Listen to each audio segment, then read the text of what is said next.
All right, guys, we are back on Project OBS. The rear end stuff is going together, and today we're going to have a really special day because we're going to announce what type of powertrain is going in this. Like I said before, it's got to be something different. Let's just jump to it. Don't forget though, before the video gets started, we right now have our Motion Raceworks TBM LS HED horsepower giveaway. We are giving away a 2,000 horsepower capable Harrell engine and dyno LS engine equipped with twin turbos. This is honestly the best beginning to a project, which is really cool because every $5 you spend gets you one entry into our giveaway. Check out the link in the description for your chance to win. Of course, if you're seeing this after April, I'm sorry, it's already done and over. But now through April 30th, every $5 gets you a chance to win this 2,000 horsepower capable HED engine, complete with all the good stuff. Well, I suppose I'll start yanking this old girl out. Might as well strip the engine bay. There's not really a whole lot we're going to keep. I don't think we're going to worry too much about washer. I might leave the washer fluid there.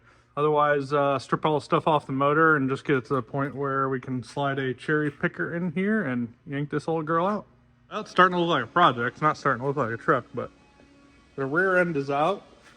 Next up is drop the gas tank and just kind of strip all the old brake lines and stuff off this thing. We're going to run all new. I mean, I've been wrong before, but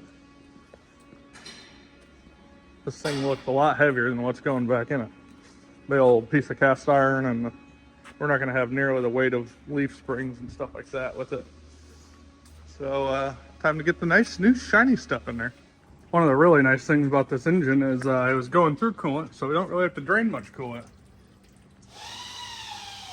Just disconnected the heater hose on this thing, and I can't imagine that it had very good heat. I don't know, maybe that's some type of magical powder that helps to heat up the heating system in the vehicle, but my guess is no bueno. All right, a lot of cutting and hacking, but this thing's about ready to go out. The best part about pulling an engine out of something like this is you don't have to put it back in. So you just cut hoses, saws off, and generally you can just lose about whatever bolt you want because none of this is going to be used again, but I may have just jinxed myself. All right, a lot of people are asking what type of racing suspension is going on this unit. And the answer is pretty simple, because if you know me, you know the answer.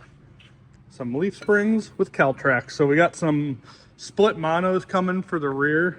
Don't need as heavy a duty as a factory spring. And then we got these Caltrax with the 3 adjustment points. And these super long Caltrax bars. These things are like a football field long. Here's a comparison of them to my Nova Caltrax bars. Probably another 6-8 inches longer.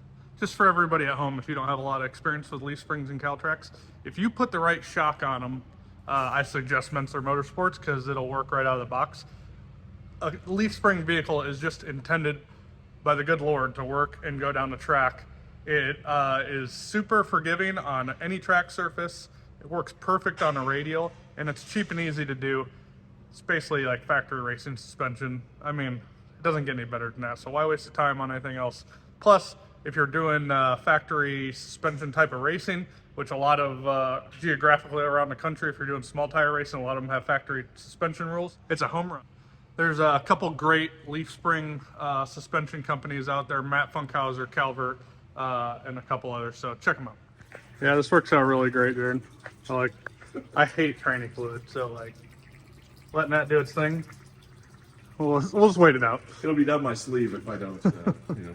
Well, yeah, dude, you get that shit running down your arms when you're trying to pull an engine, make you just want to go home. So I think we are, in the essence of ease and time, we're going to use a factory-style tank. We're actually going to get a new one because we don't want to have to drill on one that already had fuel in it because that's pseudo-dangerous. But we'll use our fuel sump, get a new like aftermarket tank, aftermarket factory-style tank. The sketch factor is pretty high right now, so we got a makeshift banjo down there. The motor mounts are so worn out that the transmission is able to point at this angle on its own. And then the big bucket to drain in. And luckily, Andy is the king of sketch. What's up, man? You're just a bold individual, Andy, when it comes to working on cars. I've seen it a million times. Gotta get shit done. You gotta get shit done. You heard it here first, folks. So I'd say she's angled a little bit. Now we gotta figure out where we're gonna strap to. feel like we're working at a junkyard here. You mean we don't make a 305 lift plate? No 305 left No, plates. I'm not trying to spend enough time to take the actual intake off of this thing. Let the sketchiness resume. Burp, burp. I don't know if this thing's gonna go high enough to get this thing out of here. We just lift it up. Yeah. Well, lift up. No, I just lift it up. It's a V6. Here, Jared thought it was a 305 this whole time. I'm like, hey, we're missing 2 cylinders, Jared. So much more room for activity. Yeah. Ooh, need some weight on the truck. Truck's maybe needs a little repositioning on the. Yeah, you do. Curls with the truck. Yeah, it's hanging off a little bit in the back. Might set her on jack stands and reposition it long term. This is what I'm talking about. King of sketch. Hey, you put it on this. You put it on the left. It's not dumb if it works, right? I didn't put it on the left. Oh, well, I didn't either. You're just making do with what you got, huh? Just see how much room we got. Oh! Threads didn't hold, Andy. Andy said, I think I got enough threads in it to pull it out. I'm just telling you, the king of sketch is coming through. Right? It's unfolding right in front of our face, Andy. And it's documented as well. You thought I was just being a jerk when I said that, but when you're pulling an engine with Andy, things are about to get sketched. I'm not saying it's not fun, but it's about to get sketched. Now we got a real predicament on our hands, but I think we can use a header bolt, like a header bolt stud or whatever. Yeah, much easier. So now we should be golden on that deal. Yeah, throw that sucker in there. Dude, They just throw it a at it? piece flew by my head. Luckily, I'm the owner of this company, or that would probably be like an OSHA violation or something like that. But it literally grazed my ear at 648 miles an hour. Hopefully it didn't go through the side of the Copo. Holy moly. We know how to build parts, but we are not the best mechanics on the planet. Pulled an engine by a header stud before. I've not pulled an engine by 2 threads and a bolt on the back. Andy's going into full defensive mode. He thinks he's looking for retribution. Guys, this is what it's like to work on a vehicle with your brother. I don't run a company with him. Yeah, it's been like this since the beginning of time. I'm putting a second bolt in for insurance. Yeah. All right, version 2.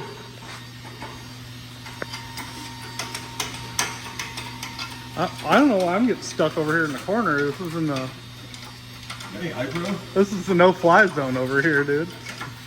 We did shut the door for. We'll take 9 people. Go over. Are you sure? We're gonna find out.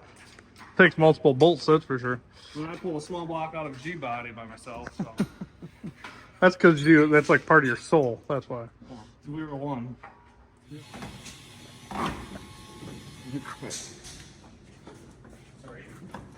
Other nice thing is you don't have to worry about the paint. Kind of like working on El Toro. There's no bolt up front. All right. Seems like we could be on the home stretch. We only had 40 of those types of, oh yeah, that's what's holding it up. RIP, our fresh concrete back here. It's looking pretty sad. Could have been worse if we wouldn't have drained it ahead of time. I got the safety squints on in case the bolt gets free. What are the chances is actually going to clear?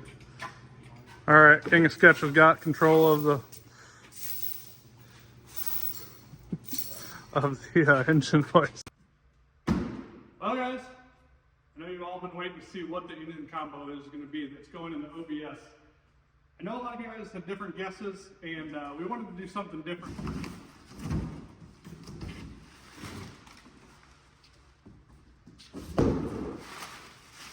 $632 cubic inches of freedom right here in this OBS. We figured it's lighter rock, it's a Chevrolet, and it needs a big block.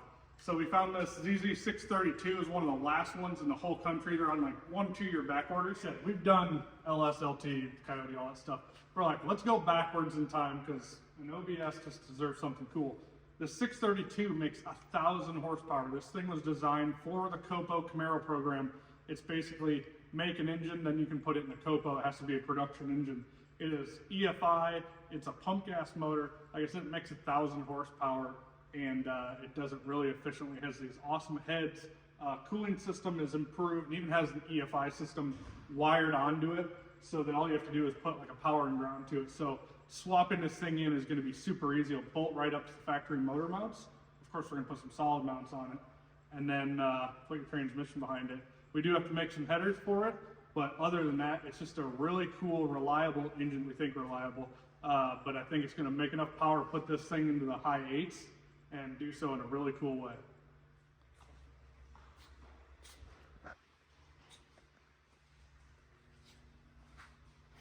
So what's really cool about this engine is it has their the new Chevrolet Performance RSX heads, which has a raised and spread intake runner. It has their new RSX heads, which has their raised and spread intake runner. This thing is a pretty nasty cylinder head. It has two 450 exhaust valves that are titanium. And then you can actually see it has a really cool valley system with the coils underneath. It does have a 58X style pickup inside the timing cover, which is kind of cool. So it's very LS-ish, but obviously way more cubic inches and a lot bigger heads that flow a lot better. And this thing has a big old, like 2600 CFM, 4500 style throttle body on top of it. Just a really cool engine across the board, and has a lot of new development. The first time I saw this engine, I thought to myself, yeah, it's just another big block 632, but really it is a pretty neat engine. 12-to-1 compression. By 5,000 RPMs, this thing is making 800 horsepower, which is crazy. 876 foot-pounds of torque and 1,004 horsepower, like 6,600 RPM. So you don't even have to wing this thing very hard. So hopefully this thing just lives and takes pump gas and makes tons of horsepower and makes life easy and fun. That's kind of the goal. We'll put a power glide transmission behind it with a Greg Slack torque converter, and life will be pretty good. That's at least the goal anyways. So we have a little bit of work making some headers, because with the heads the way they are, we need to put some big headers on it. So we got some 2¼ inch primary tube headers that we're going to build, and I think we're going to build some cool full exhaust all the way out the back of this thing, just so it looks like, you know, your normal old truck. I don't know if you got a big enough roll of pig mat there, Andy. No, we got more. We are definitely semi-amateurs at best here. Well, she's stripped down for the most part. All that's left now is pretty much everything, but we do have the motor out, so it feels like we made a lot of progress anyways. But it, just like I said before, it's a very clean truck. There's just no rust, which is cool. 2 steps backwards, ready to go 1 step forward. Engine bay, we just got a little bit of stripping of wires and lines and stuff, because we're gonna run all new brake lines from the new manual master cylinder by TVM Brakes. Probably put in a manual, we'll probably put in our lightweight steering column, and I guess there's a manual rack that they make for these things now, so we'll probably do that, just because otherwise we're gonna have to replace all those we're gonna replace all the tie rod ends and links and all that stuff. So at that point we might as well then make a bolt-in rack for this. Who makes that again? Hey, it's Elevated Concepts. Elevated Concepts makes a bolt-in rack for this thing, so it'll be easier to do bump steer and save us having to work on all that stuff. And it's going to save a lot of weight over a factory box. Plus get the steering out of the way, the oil pan, all that stuff. So we'll get that ordered and start working. Man, that's, at this point with the big block Chevrolet, because of the wiring and stuff, it's going to be pretty easy motor swap wise. We'll need to get a radiator ordered with fans. Luckily we have all the room in the world. And then after that, it's really just building headers. And then everything else along with the build line. All right, we got the rear end here. Andy's gonna go move the old engine. Oh my gosh! Oh, what a mess. I told you, it gets sketchy when Andy's around, dude. How you gonna pick that back up? Just put a fork right through the, let's see how your skills are. All right, all right, yep. Hell yeah. Look at that thing. That bolt got us again. We got some cleanup to do here. Over. Yeah, you're good. Oh, hold on, drop it down a little bit. All right. Pick it up. There you go. Unbelievable. Backwards, we don't need to get the forklift stuck too. Didn't want to swing it like clean. This wouldn't have happened with a Motion Raceworks lift plate. That's right. We could have picked the darn truck up with it. I'd just move it like that over by the dumpster. Going to the dumpster. Yeah, I think we're good. I think our work here is done. Well, guys, until next time, I'm heading back to Florida. We have a Cletus and Cars burnout competition to go to and check out. It's going to be a lot of fun. And hang out at TBM for a couple of weeks working. I'll be back.